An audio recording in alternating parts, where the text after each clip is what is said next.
Catholic News Roundup is brought to you in part by PewSitter.com, your online Catholic newspaper for the third millennium, CatholicMediaCoalition.org, in line with the Church, online with the world.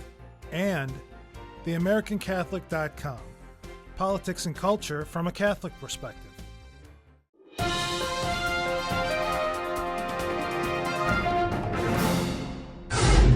Hello and welcome to today's edition of Catholic News Roundup. I'm Matthew McAuliffe. Don't ask the chaplain. Orthodox and evangelical Christian military chaplains are joining the fight against the repeal of Don't Ask, Don't Tell, following the example of the Archdiocese for Military Services' recent defense of true marriage in the military. Cybernet News Service reports the newly formed group Chaplains Alliance for Religious Liberty, comprised of 2,000 chaplains, says none of its members will be allowed to perform homosexual union ceremonies under any circumstances. The group is calling the Pentagon's recent statement allowing chaplains to perform what they call same-sex marriage ceremonies anywhere a direct assault on true marriage. Dr. Ron Cruz, executive director of the Alliance, confirms that the move is in accordance with the Archdiocese of Military Service and is calling upon Congress to affirm the federal definition of marriage as stated in the still active but currently ignored Defense of Marriage Act. While the military chaplains are waging war against homosexual lifestyles, Republicans in the House of Representatives have fired a shot across the bow of abortion by defunding Population Fund.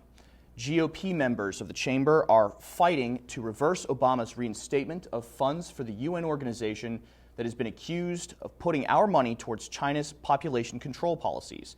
A vote along party lines, 23-17, in the House of Foreign Relations Committee, is advancing a bill that would defund the UN Population Fund by $400 million over the next 10 years. Cybernet News Service says that President Bush defunded the organization from 2002 to 2008. Obama broke the law by reinstating funding for the organization when he came into office, violating the Kemp-Castern Amendment of 1985, which forbids federal funding of any agency that supports forced abortions or involuntary sterilization. So, while murdering children in the womb is allowed to continue, so is letting mothers die by defunding Matercare. The Canadian government is denying money to an international Catholic group that saves mothers from dying when giving birth, while funneling millions to groups like Planned Parenthood. Matercare International, a group of gynecological doctors who reduce the hundreds of thousands of preventable maternal deaths in developing countries every year, is being denied funding for the 11th time in nearly a decade because they are too Catholic.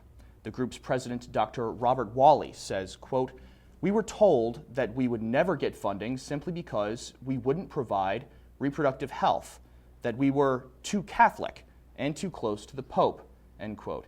It is worth noting that the Canadian International Development Agency, which denied Matercare funding, has no problem giving to Protestant agencies like Presbyterian World Service and Development, as well as the infamous United Nations Population Fund. Stay with us. We'll be back in just a few seconds.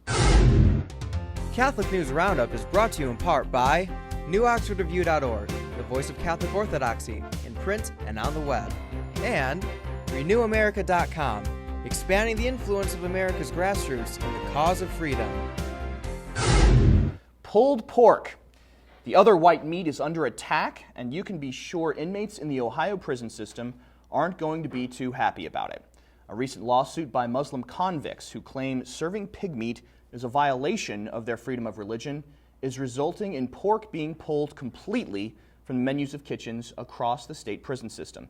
The Associated Press quotes Dick Eisler, executive director of the Ohio Pork Producers Council, saying, quote, "It seems like we're letting a small group make the rules when it really isn't in the best interest of the rest of the prisoners," end quote.